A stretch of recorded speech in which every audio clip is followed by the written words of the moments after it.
Hello ಎಲ್ರಿಗೂ ನಮಸ್ತೆ, welcome back to Suhasini vlogs. ನಾನು ನಿಮ್ಮ ಸುಹಾಸಿನಿ. ಇವತ್ತು ಧಾರವಾಡ ಪೇಡ ರೆಸಿಪಿನ ಶೇರ್ ಮಾಡ್ತಾ ಇದ್ದೀನಿ. ಜಸ್ಟ್ 30 to 40 ಮಿನಿಟ್ಸಲ್ಲಿ ಕಡಿಮೆ ಇಂಗ್ರೀಡಿಯೆಂಟ್ಸ್ನ ಯೂಸ್ ಮಾಡಿಕೊಂಡು ಧಾರವಾಡ ಪೇಡ ಹೇಗೆ ಮಾಡೋದು ಅಂತ ನಾನು ನಿಮಗೆ ಇವತ್ತು ಡೀಟೇಲ್ ಆಗಿ ತೋರಿಸ್ತೀನಿ. ಹೊರಗಡೆ ಬೇಕರಿಗಳಲ್ಲಿ ಸಿಗೋ ಟೇಸ್ಟ್ಗಿಂತ ಇನ್ನೂ ಫ್ರೆಶ್ ಆಗಿ ಹೇಗೆ ಮಾಡೋದು ಅಂತ ನೋಡೋಣ. ಮೊದಲಿಗೆ ಬೂರಾ ಸಕ್ಕರೆ ಅಂತಾರಲ್ವ, ಅದನ್ನು ಮಾಡ್ಕೋಬೇಕಾಗತ್ತೆ. ಅಂದರೆ ಪೇಡ ಮೇಲೆ ಕ್ರಿಸ್ಟಲ್ ಟೈಪ್ ಆಫ್ ಶುಗರ್ ಇರುತ್ತೆ ಅಲ್ವಾ, ಅದನ್ನು ಮಾಡ್ಕೊಳ್ಳೋದಕ್ಕೆ ನಾನೀಗ ತೋರಿಸ್ತಾ ಇರುವಂತಹ ಕಪ್ ಫುಲ್ ಶುಗರ್ ತಗೊತಾ ಇದ್ದೀನಿ. ನಾನು ತೋರಿಸ್ತಾ ಇರೋ ಕ್ವಾಂಟಿಟಿಗೆ 6 to 10 ಪೇಡ ಆಗೋಷ್ಟು ಮಾಡ್ತಾ ಇದ್ದೀನಿ. ಇನ್ ಕೇಸ್ ನಿಮ್ಗೆ ಏನಾದರೂ ಜಾಸ್ತಿ ಬೇಕು ಅನ್ನೋ ಥರ ಇದ್ದರೆ ಇದೇ ಕ್ವಾಂಟಿಟಿನ ಡಬಲ್ ಮಾಡ್ಕೋಬೋದು. ಸೊ ಇಲ್ಲಿ ಒಂದು ತಿಕ್ ಪ್ಯಾನ್ಗೆ ನಾನು ಶುಗರ್ನ ಆ್ಯಡ್ ಮಾಡ್ಕೋತಾ ಇದ್ದೀನಿ. ಇದಕ್ಕೆ ಸ್ವಲ್ಪ ತಿಕ್ಕಾಗಿರೋಂಥ ಪ್ಯಾನ್ ಯೂಸ್ ಮಾಡಿದ್ರೇ ಬೆಟರ್ ಅಂತ ಹೇಳ್ತೀನಿ. ಈ ಕಪ್ ಏನಿದೆ ಇದರಲ್ಲಿ 1 ಫುಲ್ ಕಪ್ಪಷ್ಟು ಶುಗರ್ನ ತೊಗೊಂಡಿದ್ದೀನಿ. ಸೊ ಈಗ ಶುಗರ್ ಕರಗೋ ಅಷ್ಟು ನೀರು ಹಾಕ್ಕೊಂಡ್ರೆ ಸಾಕಾಗುತ್ತೆ. ಇನ್ ಕೇಸ್ ನೀವೇನಾದರೂ ನೀರು ಜಾಸ್ತಿ ಹಾಕ್ಕೊಂಡ್ರೂ ಏನೂ ಪ್ರಾಬ್ಲಮ್ ಆಗೋದಿಲ್ಲ. ಸೊ ಲೋ ಫ್ಲೇಮಲ್ಲೇ ಇಟ್ಕೊಂಡು ಸಕ್ಕರೆ ಚೆನ್ನಾಗಿ ಕರಗೋವರೆಗೂ ಮಿಕ್ಸ್ ಮಾಡ್ತಾ ಇರಬೇಕು. ಸಕ್ಕರೆ ಕರಗೋವರೆಗೂ ಲೋ ಫ್ಲೇಮಲ್ಲಿ ಇಟ್ಕೊಂಡು ಸಕ್ಕರೆ ಎಲ್ಲ ಕರಗಿದಾದ್ಮೇಲೆ ಹೈ ಫ್ಲೇಮಲ್ಲಿ ಇಟ್ಕೊಂಡು ಚೆನ್ನಾಗಿ ಬಾಯ್ಲ್ ಮಾಡ್ಕೋಬೇಕು. ಕಡಿಮೆ ನೀರು ಹಾಕಿರೋದ್ರಿಂದ ಬೇಗ ಪಾಕ ಬರುತ್ತೆ. ನೋಡ್ತಾ ಇದ್ದೀರಲ್ವ, ಪಾಕ ಗಟ್ಟಿ ಆಗ್ತಾ ಹೋಗುತ್ತೆ. ಥಿಕ್ನೆಸ್ ನೀವು ಡಿಫ್ರೆನ್ಸ್ನ ನೋಟಿಸ್ ಮಾಡ್ತಾ ಇರ್ಬೋದು. ಕಂಪ್ಲೀಟ್ ಪ್ರೊಸೀಜರ್ನ ಹೈ ಫ್ಲೇಮಲ್ಲೇ ಇಟ್ಕೊಂಡು ಮಾಡಬೇಕಾಗತ್ತೆ. ಸೊ ಇದು ನೊರೆ ಬರ್ತಾ ಬರ್ತಾ ಥಿಕ್ನೆಸ್ ಜಾಸ್ತಿ ಆಗುತ್ತೆ ಶುಗರ್ದು. ಆಗಲೇ ನೀವು ಅಬ್ಸರ್ವ್ ಮಾಡಿರ್ಬೋದಿತ್ತು, ಟ್ರಾನ್ಸ್ಪರೆಂಟ್ ಬಬಲ್ಸ್ ಏನಿತ್ತು ಅದು ಹೋಗಿ ಈಗ ವೈಟಿಶ್ ಆಗಿ ಕಾಣಿಸ್ತಾ ಇದೆ ಅಲ್ವಾ ನಿಮಗೆ. ಸೊ ಇದು ಗಟ್ಟಿ ಆಗ್ತಾ ಆಗ್ತಾ ಸೈಡಲ್ಲೆಲ್ಲ ಕ್ರಿಸ್ಟಲ್ ಟೈಪ್ ಫಾರ್ಮ್ ಆಗ್ತಾ ಇರುತ್ತೆ. ಹೈ ಫ್ಲೇಮಲ್ಲಿ ಇಟ್ಕೊಂಡು ಮಾಡ್ತಾ ಇರೋದ್ರಿಂದ ಎಲ್ಲೂ ಸಹ ಕೈ ಬಿಡದೆ ಕೈ ಆಡಿಸ್ತಾನೆ ಇರಬೇಕು. ಇದನ್ನು ಹೈ ಫ್ಲೇಮಲ್ಲಿ ಇದೇ ರೀತಿ ಕೈ ಆಡಿಸ್ತಾ ಇದ್ದರೆ ಫಸ್ಟ್ ಶುಗರ್ ಆ್ಯಡ್ ಮಾಡುವಾಗ ಯಾವ ರೀತಿ ಶುಗರ್ ಟೈಪಾಗಿ ಇತ್ತು ಅದೇ ರೀತಿ ಬರುತ್ತೆ. ಅಲ್ಲಿವರೆಗೂ ಕೈ ಆಡಿಸ್ತಾನೆ ಇರಬೇಕು. ನೀವು 2 ನಿಮಿಷ ಕೈ ಬಿಟ್ರೂ ಗಟ್ಟಿ ಆಗಿಬಿಡತ್ತೆ. ಸೊ ಈಗ ಸ್ಟವ್ ಆಫ್ ಮಾಡಿಕೊಂಡು ಇದನ್ನು ಕೆಳಗಡೆ ಇಳಿಸ್ಕೊಂಡು ಚೆನ್ನಾಗಿ ಮಿಕ್ಸ್ ಮಾಡ್ಕೋಬೇಕು. ಸೊ ಬಿಸಿ ಇರುವಾಗಲೇ ನಾವು ಇದನ್ನು ಪೌಡರ್ ಥರ ಮಾಡ್ಕೋಬೇಕು. ಇನ್ ಕೇಸ್ ನಾವು ಸ್ವಲ್ಪ ಹೊತ್ತು ಕೈ ಬಿಟ್ರೂ ಎಲ್ಲ ಗಂಟು ಥರ ಆಗಿಬಿಡುತ್ತೆ. ಅಂದರೆ ಕಲ್ಲು ಸಕ್ಕರೆ ಇರುತ್ತಲ್ವ, ಆ ರೀತಿ ಆಗಿಬಿಡುತ್ತೆ.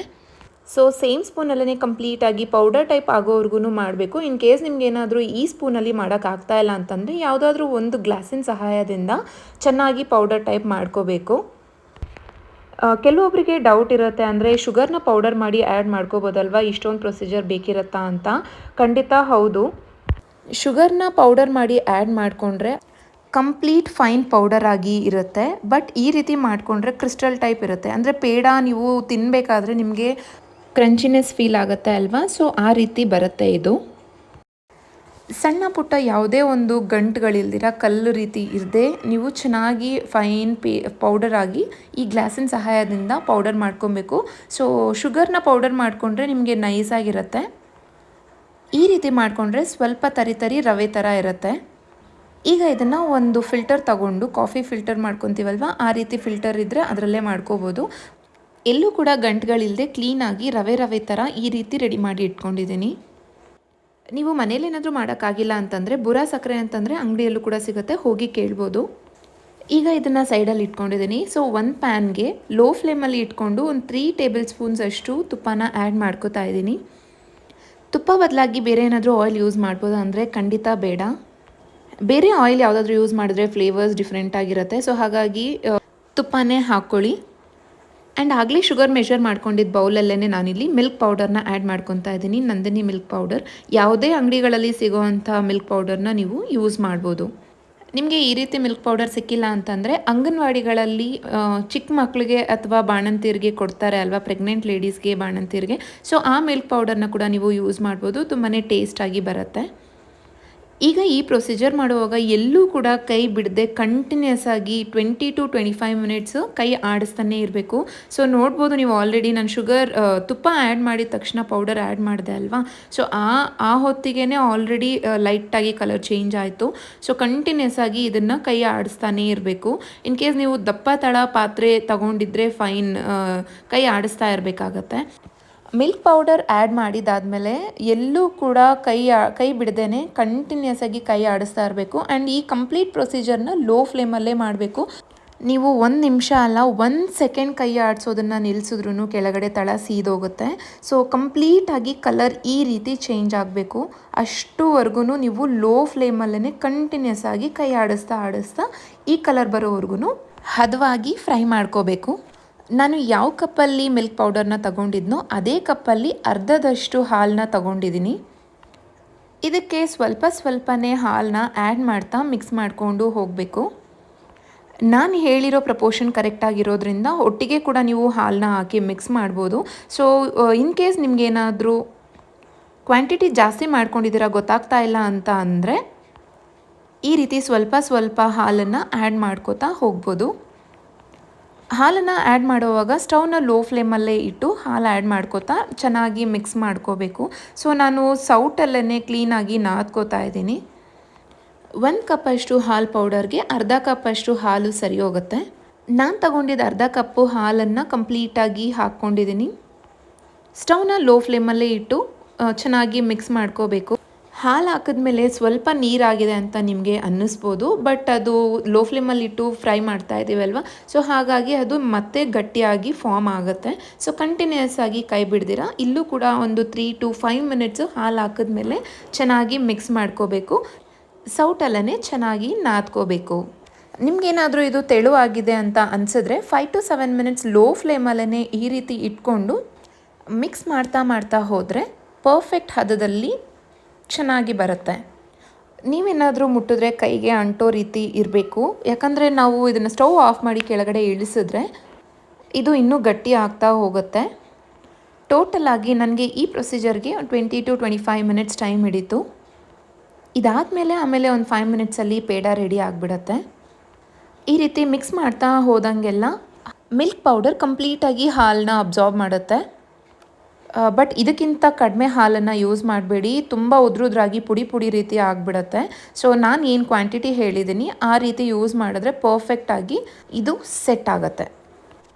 ಈಗ ನೋಡಿ, ಇದು ಪರ್ಫೆಕ್ಟಾಗಿ ಹದ ಸೆಟ್ ಆಗಿದೆ. ಬಾಲ್ ಥರ ರೌಂಡ್ ಮಾಡ್ತಾ ಇದ್ದರೆ ಅದು ರೌಂಡ್ ಆಗ್ತಾ ಇದೆ. ಸೊ ಆ ಕನ್ಸಿಸ್ಟೆನ್ಸಿ ತಿಕ್ನೆಸ್ಸಲ್ಲಿ ಇರೋವಾಗ ಸ್ಟವ್ ಆಫ್ ಮಾಡಿಬಿಟ್ಟು ಇದನ್ನು ಕೆಳಗಡೆ ಇಳಿಸ್ಕೊಳ್ಳೋಣ. ಸ್ಟವ್ವಿಂದ ಕೆಳಗಡೆ ಇಳಿಸ್ಕೊಂಡಿದ್ದಾದಮೇಲೆ ಲೈಟಾಗಿ ಈ ರೀತಿ ಮಿಕ್ಸ್ ಮಾಡ್ಕೊಳ್ಳೋಣ, ಚೆನ್ನಾಗಿ ನಾದ್ಕೊಳ್ಳೋಣ. ಒಂದು 3 to 5 ಮಿನಿಟ್ಸ್ವರೆಗೂ ನಾದ್ಕೊಂಡಿದ್ದಾದಮೇಲೆ ಇದನ್ನು ಒಂದು ಬೌಲ್ಗೆ ಟ್ರಾನ್ಸ್ಫರ್ ಮಾಡ್ಕೊತಾ ಇದ್ದೀನಿ. ಒಂದು 5 ಮಿನಿಟ್ಸ್ ನೀವು ಹಾಗೆ ಬಿಟ್ಟರೆ ಒಂದು ಸ್ವಲ್ಪ ಗಟ್ಟಿ ಆಗುತ್ತೆ. ಅಂದರೆ ಸ್ಟವ್ ಮೇಲೆಯಿಂದ ಇಳಿಸೋವಾಗ ಯಾವ ರೀತಿ ಇತ್ತು, ಇಳಿಸ್ಕೊಂಡಾದ್ಮೇಲೆ ಅಂದರೆ ಸ್ವಲ್ಪ ತಣ್ಣಗಾದ್ಮೇಲೆ ಕನ್ಸಿಸ್ಟೆನ್ಸಿ ಸ್ವಲ್ಪ ಗಟ್ಟಿ ಆಗುತ್ತೆ. ಸೊ ನೋಡ್ತಾ ಇದ್ದೀರಲ್ವ ಎಷ್ಟು ಚೆನ್ನಾಗಿ ಸಾಫ್ಟಾಗಿದೆ ಅಂತ. ಸೊ ಇದು ಸ್ವಲ್ಪ ತಣ್ಣಗಾದಮೇಲೆ ನಾವು ಮಿಲ್ಕ್ ಪೌಡರ್ನ ಮೆಷರ್ ಮಾಡ್ಕೊಂಡಿದ್ವಲ್ವ, ಸೇಮ್ ಕಪ್ಪಲ್ಲಿ 1/2 ಕಪ್ಪಷ್ಟು ನಾನು ಆಗಲೇ ಬೂರಾ ಸಕ್ಕರೆನ ಮಾಡ್ಕೊಂಡಿದ್ನಲ್ವ, ಸೊ ಅದನ್ನು ಇಲ್ಲಿ ಆ್ಯಡ್ ಮಾಡ್ಕೋತಾ ಇದ್ದೀನಿ. ಸೊ ಇಲ್ಲಿ ನಿಮಗೆ ಟೇಸ್ಟ್ ಅಥವಾ ಸ್ವೀಟ್ನೆಸ್ ಎಷ್ಟು ಬೇಕು ಅದನ್ನು ನೋಡಿಕೊಂಡು ಇಲ್ಲಿ ಬೂರಾ ಸಕ್ಕರೆನ ಆ್ಯಡ್ ಮಾಡ್ಕೋಬೇಕಾಗತ್ತೆ. ನೀವು ಅಂಗಡಿಗಳಲ್ಲಿ ತೊಗೊಂಡು ಬಂದಿರೋ ಅಂಥ ಮಿಲ್ಕ್ ಪೌಡರ್ ಆದರೆ ಅದರಲ್ಲೂ ಕೂಡ ಸ್ವಲ್ಪ ಸ್ವೀಟ್ನೆಸ್ ಇರುತ್ತೆ. ಸೊ ಅದನ್ನು ಕೂಡ ನೋಡಿಕೊಂಡು ಜಾಸ್ತಿ ಸಕ್ಕರೆ ಅಂದರೆ ಜಾಸ್ತಿ ಸ್ವೀಟ್ನೆಸ್ ಆಗದೇ ಇರೋ ರೀತಿ ನಿಮ್ಮ ಟೇಸ್ಟ್ಗೆ ಬೇಕಾಗಿರೋ ರೀತಿ ಸಕ್ಕರೆನ ಆ್ಯಡ್ ಮಾಡ್ಕೋತಾ ಹೋಗಬೇಕು. ಸೊ ನಾನು ತೋರಿಸಿರೋ ಕ್ವಾಂಟಿಟಿ ಆ್ಯಂಡ್ ಪ್ರಪೋರ್ಷನ್ಗೆ 1 ಕಪ್ ಮಿಲ್ಕ್ ಪೌಡರ್ಗೆ 1/2 ಕಪ್ಪಷ್ಟು ಬೂರಾ ಸಕ್ಕರೆನ ಆ್ಯಡ್ ಮಾಡ್ಕೊಂಡಿದ್ದೀನಿ. ಸ್ವಲ್ಪನೇ ಆ್ಯಡ್ ಮಾಡ್ಕೊತ ಚೆನ್ನಾಗಿ ಮಿಕ್ಸ್ ಮಾಡ್ಕೋಬೇಕು. ಈ ಬೂರಾ ಸಕ್ಕರೆ ಏನಿದೆ ಕಂಪ್ಲೀಟಾಗಿ ಮಿಲ್ಕ್ ಪೌಡರಲ್ಲಿ ಚೆನ್ನಾಗಿ ಮಿಕ್ಸ್ ಆಗಬೇಕು. ಆ ರೀತಿ ಚೆನ್ನಾಗಿ ನಾದ್ಕೋಬೋದು ಬೇಕಿದ್ರೆ ನೀವು. ಸೊ ಇಲ್ಲಿ ನೀವು ಮಿಲ್ಕ್ ಪೌಡರ್ ಬದಲಾಗಿ ಖೋವಾ ಕೂಡ ಯೂಸ್ ಮಾಡ್ಬೋದು. ನಿಮಗೆ ಬೇಕ್ರಿಗಳಲ್ಲಿ ಇಲ್ಲ ಹೊರಗಡೆ ಶಾಪ್ಸಲ್ಲಿ ಖೋವಾ ಸಿಗುತ್ತೆ ಅಲ್ವಾ, ಸೊ ಪ್ಲೇನ್ ಖೋವಾ ತೊಗೊಂಡು ಬಂದು ಇದೇ ರೀತಿ ಮಿಲ್ಕ್ ಪೌಡರ್ ಕಲರ್ ಚೇಂಜ್ ಆಗೋವರೆಗೂ ಹೇಗೆ ಹುರ್ಕೊಂಡ್ವಿ ನಾವು, ಸೊ ಖೋವಾ ಕೂಡ ಅದೇ ರೀತಿ ಕಲರ್ ಚೇಂಜ್ ಆಗೋವರೆಗೂ ಹುರ್ಕೊಂಡು ಇದೇ ಪ್ರೊಸೀಜರ್ನ ನೀವು ಫಾಲೋ ಮಾಡ್ಬೋದು. ಸೊ ಈಗ ನಾನು ಮಿಲ್ಕ್ ಪೌಡರ್ಗೆ ಮತ್ತು ಬೂರಾ ಸಕ್ಕರೆಗೆ ಎರಡೂ ಚೆನ್ನಾಗಿ ಹೊಂದ್ಕೊಳ್ಳೋ ರೀತಿ ಚೆನ್ನಾಗಿ ನಾದ್ಕೊಂಡಿದ್ದೀನಿ. ಸೊ ನೋಡ್ತಾ ಇರ್ಬೋದು, ಎಲ್ಲೂ ಕೂಡ ನಿಮಗೆ ಆ ಸಕ್ಕರೆ ಆ್ಯಡ್ ಮಾಡ್ಕೊಂಡಿರೋದು ಕಾಣಿಸ್ತಾ ಇಲ್ಲ.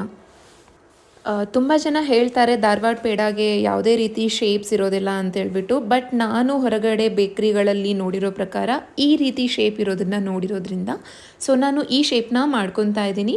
ಸೊ ಶೇಪ್ ಹಾಗೆ ಇರಬೇಕು ಹೀಗೆ ಇರಬೇಕು ಅಂತೆಲ್ಲ ಏನೂ ಇಲ್ಲ. ನಿಮಗೆ ಇಷ್ಟ ಆಗಿರೋ ಶೇಪ್ಸಲ್ಲಿ ನೀವು ಎದರ್ ಸರ್ಕಲ್, ಸ್ಕ್ವೇರ್, ಟ್ರಯಾಂಗಲ್ ಯಾವ ರೀತಿಯಲ್ಲಾದರೂ ಮಾಡ್ಕೋಬೋದು. ಬಟ್ ಧಾರವಾಡ ಪೇಡ ಅಂದರೆ ಇದೇ ರೀತಿ ನೋಡಿರೋದ್ರಿಂದ ನಾನು ಇದೇ ಶೇಪ್ನ ಮಾಡ್ಕೋತಾ ಇದ್ದೀನಿ. ರ್ಯಾಂಡಮ್ ಆಗಿ ಯಾವುದಾದ್ರೂ ಒಂದು ಶೇಪ್ ಮಾಡಿಕೊಂಡ್ರೂ ಏನೂ ತೊಂದರೆ ಇಲ್ಲ. ಸೊ ಕಂಪ್ಲೀಟ್ ಮಿಕ್ಸ್ಚರ್ನ ನಾನು ಇದೇ ರೀತಿ ಶೇಪ್ ಮಾಡಿಕೊಂಡು ನಾವು ಆಗಲೇ ಬೂರಾ ಸಕ್ಕರೆ ಏನು ಮಾಡಿದ್ವಿ ಅದರಲ್ಲಿ ಚೆನ್ನಾಗಿ ಡಿಪ್ ಮಾಡ್ತಾ ಇದ್ದೀನಿ. ಸೊ ಈ ರೀತಿ ಡಿಪ್ ಮಾಡ್ಕೊಳ್ಳೋದ್ರಿಂದ ಕ್ರಿಸ್ಟಲ್ ಥರ ಎಷ್ಟು ಚೆನ್ನಾಗಿ ಕಾಣಿಸ್ತಾ ಇದೆ ಅಲ್ವಾ. ಸೊ ಇನ್ ಕೇಸ್ ನಿಮ್ಗೇನಾದರೂ ಇಷ್ಟು ಕ್ರಿಸ್ಟಲ್ ಅಂದರೆ ಇಷ್ಟು ಶುಗರ್ ಮೇಲೆ ಬೇಡ ಅಂತಂದರೆ ಸ್ವಲ್ಪ ನೀವು ಡಸ್ಟ್ ಔಟ್ ಮಾಡ್ಕೋಬೋದು. ನಾನು ಎಲ್ಲ ಮಿಕ್ಸ್ಚರ್ನು ಕೂಡ ಇದೇ ರೀತಿ ಮಾಡಿ ಎತ್ತಿಟ್ಕೊಂಡಿದ್ದೀನಿ. ಎಲ್ಲದನ್ನು ಇದೇ ಶೇಪ್ಸಲ್ಲೇ ಮಾಡ್ಕೊಂಡಿದ್ದೀನಿ. ಸೊ ನೋಡ್ತಾ ಇರ್ಬೋದಲ್ವಾ ಯಾವ ರೀತಿ ಕ್ರಿಸ್ಟಲ್ ಟೈಪಾಗಿ ಕ್ಲೀನಾಗಿ ಕಾಣಿಸ್ತಾ ಇದೆ ಅಂತ. ಆ್ಯಂಡ್ ಮಿಕ್ಕಿರೋಂಥ ಬುರಾ ಸಕ್ಕರೆನ ನೀವು ಯಾವುದಾದ್ರೂ ಸ್ವೀಟ್ಸ್ಗೆ ಯೂಸ್ ಮಾಡ್ಬೋದು, ಕಾಫಿ ಟೀಗೆ, ಇಲ್ಲಾಂದರೆ ಲಾಡು ಮಾಡುವಾಗ ಮೇಲೆ ಡಸ್ಟ್ ಔಟ್ ಮಾಡ್ಕೋಬೋದು. ಸೊ ನೋಡಿದ್ರಲ್ವ ಎಷ್ಟು ಸಿಂಪಲ್ಲಾಗಿ ವಿತ್ ಕಡಿಮೆ ಇಂಗ್ರೀಡಿಯೆಂಟ್ಸಲ್ಲಿ ಎಷ್ಟು ಬೇಗ ಮಾಡ್ಕೊಂಡ್ವಿ ಅಂತ. ಮ್ಯಾಕ್ಸಿಮಮ್ ನಿಮಗೆ ಒಂದು 40 to 45 ಮಿನಿಟ್ಸ್ ಆಗುತ್ತೆ ಈ ಒಂದು ಸ್ವೀಟ್ನ ಪ್ರಿಪೇರ್ ಮಾಡೋದಕ್ಕೆ.